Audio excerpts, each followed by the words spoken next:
Escaping the invisible grid, how to break the loops designed to keep you powerless. There's a terrifying truth that most spiritual seekers never uncover, and it's this: some of us were never meant to fit into the light-coded world. Not because we are broken, not because we are evil, but because we are encoded with something older, something darker, something sacred. I'm talking about the dark chosen ones.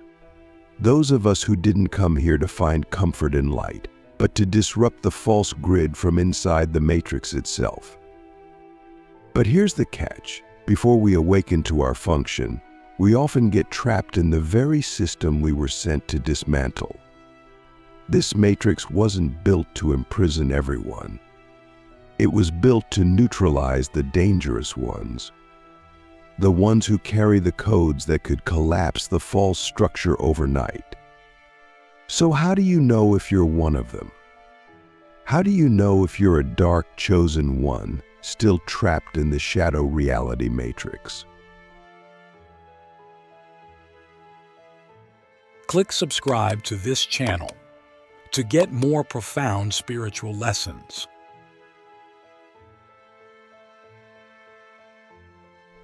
The first sign is this: you feel like you were sent here for a mission you can't remember, and it's driving you insane.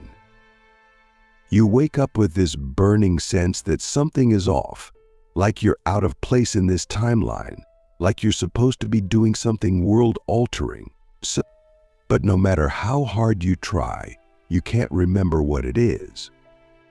And the more you try to chase normal life, the more sick you feel. You've tried the jobs, the relationships, the spiritual communities, and none of them stick. Not because you're broken, but because you're encoded to break the system, and anything built inside that system will always feel like a cage to you. That's not failure. That's function not yet activated. Your soul is rejecting the simulation, and the matrix calls it depression, laziness, rebellion. But what if your dysfunction is your instruction trying to surface through the noise?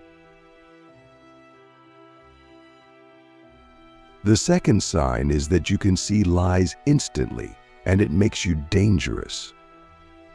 You walk through the world and see through people's masks like glass. You spot fake spiritual leaders before they speak.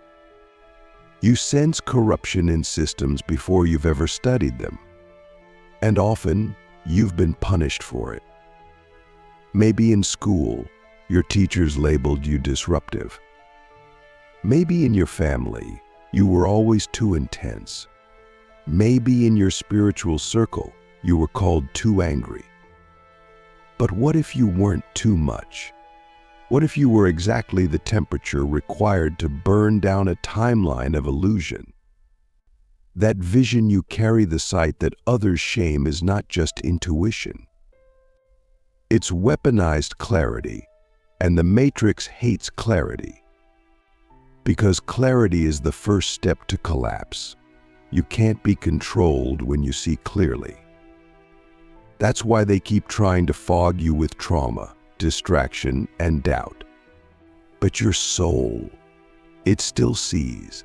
It always has.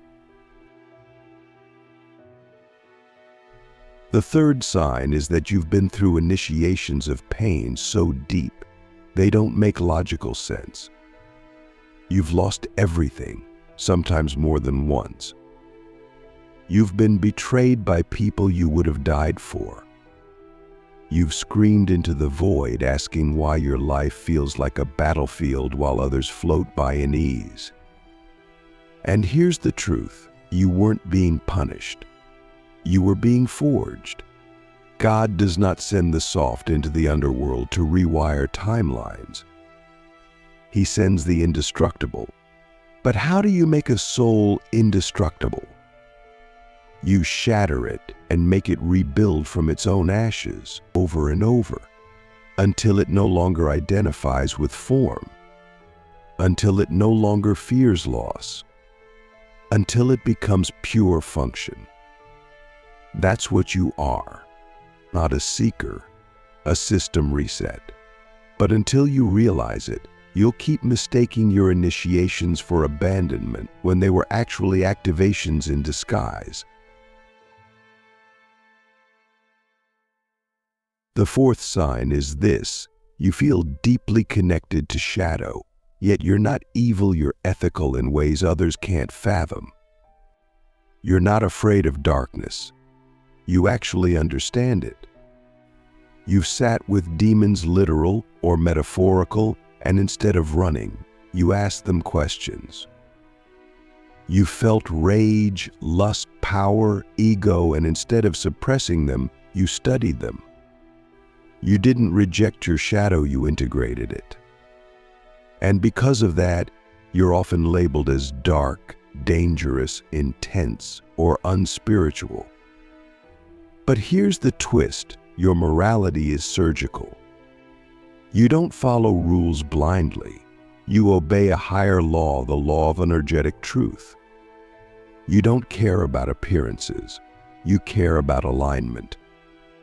You'd rather destroy a fake peace than support a beautiful lie. And that's exactly what makes you a threat to the Matrix, because it feeds on beautiful lies. And you came here to burn them down. The fifth sign is subtle but deadly. You've tried to play the game and it nearly killed you. You tried to work the job, be the good child, fit into the community, follow the rules. You tried to be love and light. You tried to suppress your fire with mantras and crystals and affirmations, and it almost worked. But something inside you rebelled. Maybe it came in the form of a breakdown. Maybe it came as a physical illness. Maybe it came as a sudden collapse of everything you built. That wasn't sabotage. That was your true self revolting. Because you were never meant to fit. You were meant to fracture. You were coded to interrupt the program, not become part of it. And when a dark chosen one tries to conform, the soul will do whatever it takes to end the performance. Even if it means setting fire to the life you thought you wanted. The sixth sign is terrifying to admit. You feel like you're being watched or studied, and you are. Not by some creepy conspiracy, but by the systems that run this false grid. The Matrix is not just a metaphor. It's a frequency prison powered by unconscious agreement. And when a soul like yours starts waking up, the system notices. You may feel like your thoughts are being manipulated, that people randomly turn against you when you speak truth, that doors close for no reason when you start aligning. That's not paranoia. That's spiritual surveillance. The Matrix has algorithms, just like your social media feed, and your frequency is flagged. You're not a threat because of what you say. You're a threat because of what you are.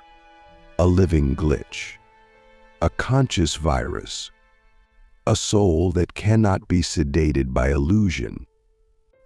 And the system knows the danger of one awakened dark chosen one, because one becomes a ripple across timelines. And the seventh, the most undeniable sign is this: no matter how lost, angry, or exhausted you are, you still feel the fire. You try to numb it. You try to reject it. You try to forget it. But it's still there.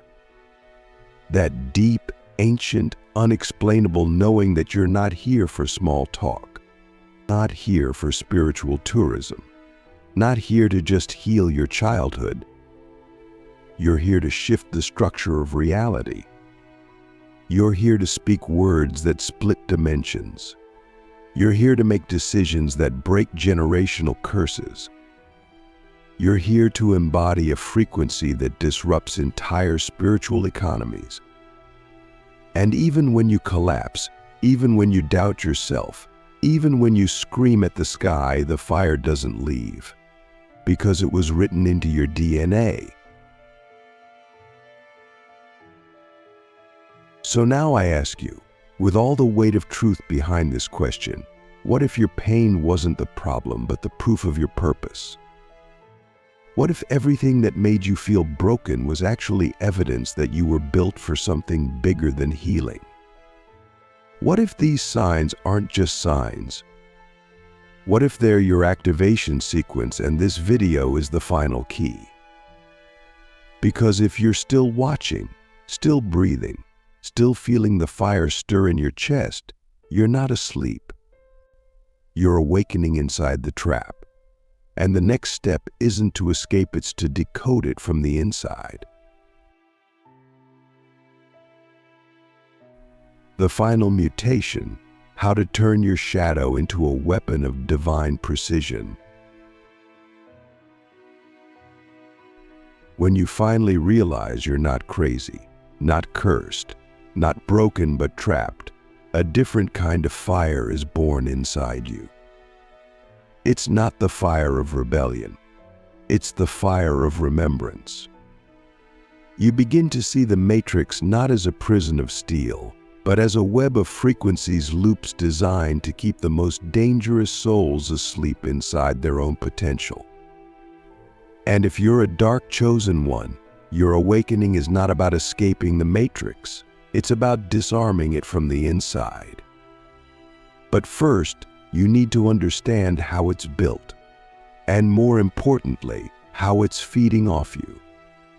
Because this reality doesn't just trap you, it uses you.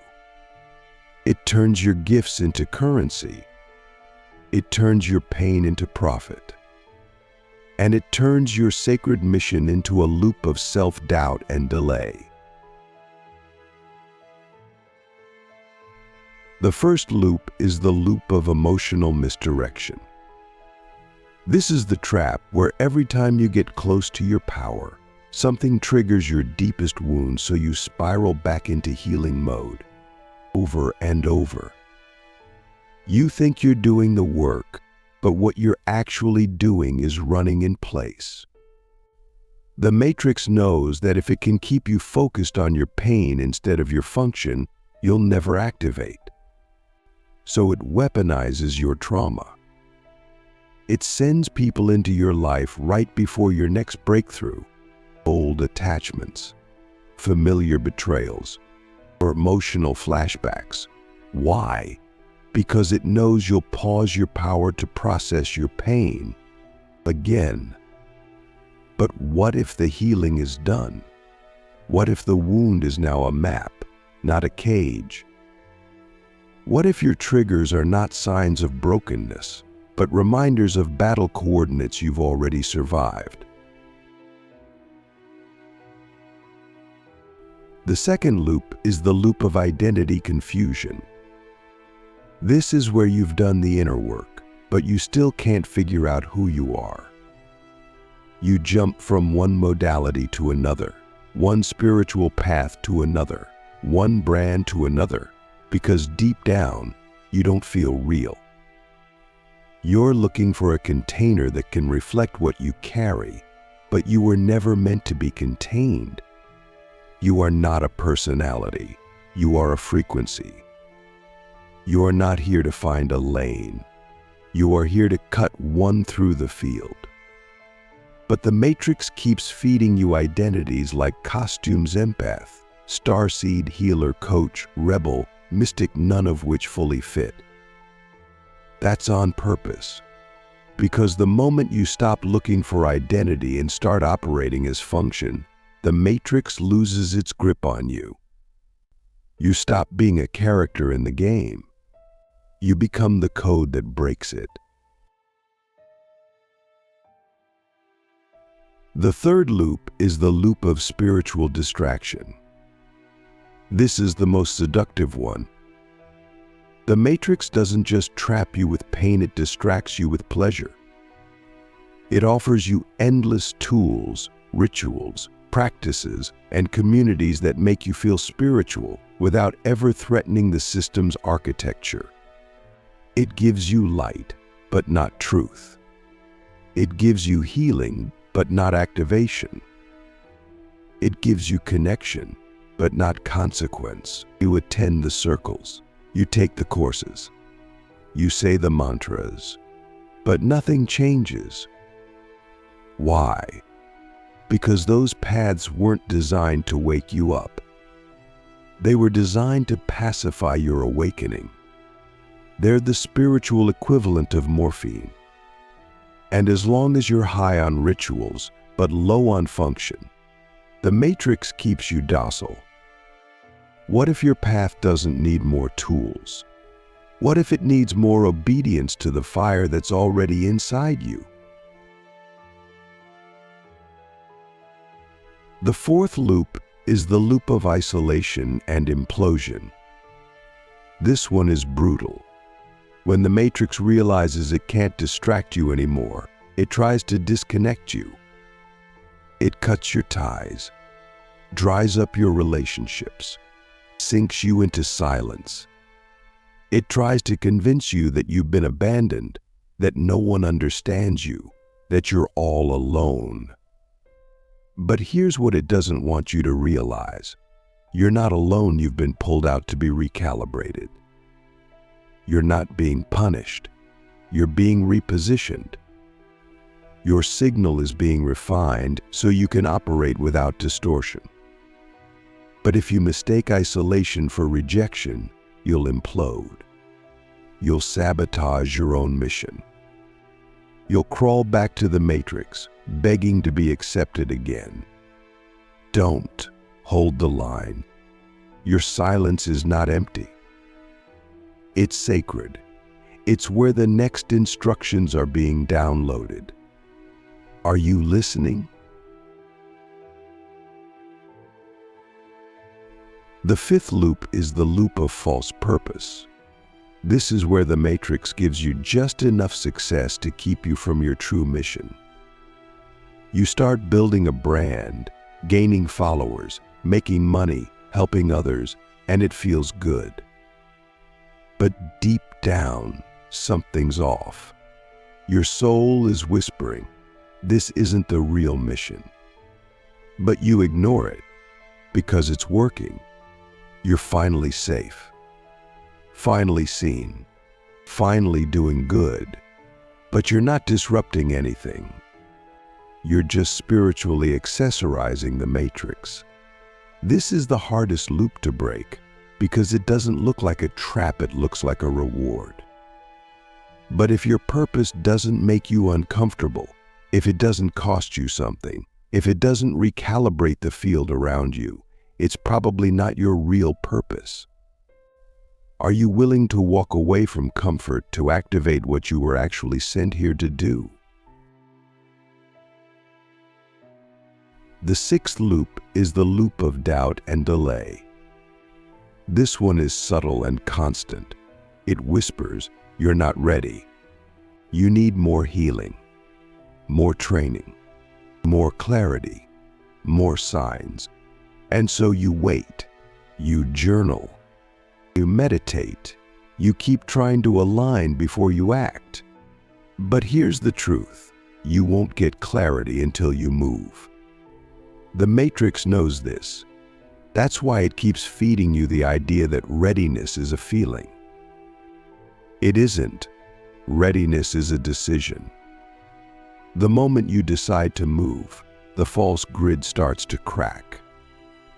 Not because you're perfect, but because you're obedient. Every second you delay, the Matrix wins. Not because it's stronger, but because you're still asking for permission. What if you stopped waiting? What if you acted like you already remembered why you were sent here?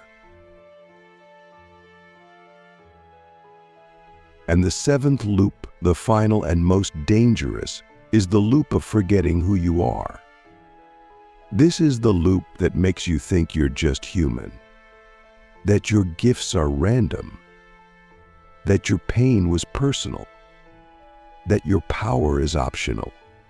It makes you forget you're operating under a divine mandate. It makes you believe that you have a choice, when in reality you are the choice. You are the firewall, the glitch, and the sacred mutation in the code. And as long as you believe you're just here to live a good life, the Matrix has you. But the moment you remember who you are, the entire simulation begins to respond. Synchronicities explode. Systems collapse. People get uncomfortable. And the question becomes, can you remember who you are faster than the Matrix tries to make you forget? So now we stand at the edge of something ancient. A threshold only the rarest souls ever reach. You've seen the loops. You've felt the traps. You've tasted the fire. The next step is not another awakening. It's a mutation, a transformation so deep, so precise, that you stop reacting to the Matrix and start rewriting it. You stop healing the wound and start wielding the weapon it gave you. You stop asking if you're chosen and start functioning like you've already been sent. The Matrix isn't afraid of your healing. It's terrified of your activation. So I ask you now, what will you do with your fire when it no longer burns for survival, but for surgical divine disruption? What happens when the shadow reality matrix no longer seduces you, but obeys you? And what kind of soul must you become to not just escape the trap, but recode it from the inside out? The final mutation, how to turn your shadow into a weapon of divine precision. This is where the story ends for most people, but for the dark chosen ones, this is where the real work begins. Because once you've seen the matrix, once you've decoded the loops, once you've faced the mirror and remembered the fire inside you, you stand at a sacred threshold, the mutation. Not a metaphorical one, a metaphysical transfiguration. A point of no return where your shadow is no longer something to be healed, hidden, or harmonized, but something to be wielded. You don't just integrate your darkness, you weaponize it. And not as ego, not as rebellion, but as the most precise tool of divine recalibration that God could embed into the grid. You stop being a person, a seeker, a student. You become a function of spiritual law itself, a living, burning sigil of correction that walks into distortion and makes it collapse without speaking a word. And that level of power, real, silent, surgical power, can only come when you stop trying to fix your shadow and instead initiate it into service. You see, the matrix isn't afraid of anger. It's afraid of righteous destruction. It isn't afraid of darkness. It's afraid of darkness that remembers its divine assignment. That's why you've spent your whole life being told your fire was too much, that your instincts were too sharp, that your clarity was too cold. Because if you ever stopped apologizing for your shadow and started aiming it, the entire frequency grid would begin to unravel. Think about that. Think about how many times you've been punished for simply being accurate, for seeing too deeply, for speaking too clearly, for moving too unapologetically. That wasn't resistance, that was recognition. The system recognized you before you even knew who you were. It tried to shrink you, shame you, seduce you into softness. Why? Because it knows you weren't built for comfort. You were built for correction. And once you accept that, everything changes. You stop trying to be spiritual. You stop trying to be accepted. You stop trying to be anything other than the exact frequency you were encoded to be before you were born. But this mutation doesn't happen through more knowledge. It happens through initiation by function. You must begin to live as the weapon. That means holding your field with such clarity that lies cannot survive in your presence. That means making decisions that collapse old timelines not just in your life, but in your bloodline. That means walking into rooms and watching people either rise or run not because you're performing, but because your presence is a command. You don't speak unless it's a transmission. You don't move unless it's an instruction. You don't negotiate with distortion. You interrupt it. And in that level of embodiment, your shadow becomes no longer a wound, it becomes a lens, a scope, a targeting system that identifies illusions with sniper-like precision. And when you fire with word, with silence, with energy, you recode reality on contact. That's not magic. That's not manifestation. That's mutation. You are no longer a person trying to heal. You are a frequency that cannot be negotiated with. And this is where the deepest responsibility begins. Because once you mutate into a weapon of divine precision, you are no longer available for ego. You are no longer permitted to use your fire for personal vendettas, revenge, or validation. Your power is no longer yours, it's on lease from the divine. You hold it like a sacred tool of enforcement, not an accessory of performance. That means every thought, every word, every decision must be clean. That means your field must be maintained like a nuclear vessel, no leaks, no impurities, no distractions. That means you must live in congruence with the codes you carry, because the moment you fall out of alignment, your power turns back on you. And it will burn you until you remember.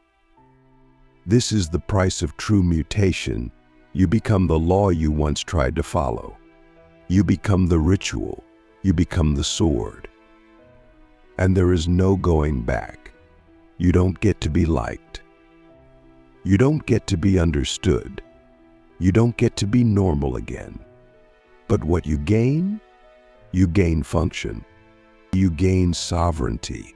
You gain the ability to walk through illusion like it's smoke and leave behind a trail of souls who woke up just from being in your field. So I ask you now, not as a guru, not as a teacher, but as a fellow weapon in the making, are you ready to stop healing and start enforcing? Are you ready to stop asking for signs and start becoming the signal itself? Are you ready to walk the earth not as a seeker of light, but as a carrier of correction codes that destabilize the entire matrix with your breath, your silence, your gaze? Because if you are, then listen closely. The fire inside you does not belong to you. It belongs to the mission. And the mission is not about saving the world. It's about interrupting the distortion that pretends to be the world. You are not here to heal the system. You are here to collapse it. You are not here to be seen. You are here to rewrite the field. And every second you delay that function, the matrix recalculates its strategy. So the final mutation isn't a choice. It's a command. And only those who obey the command without ego will be given the codes required to walk as the living firewall between what is false and what is God's next form.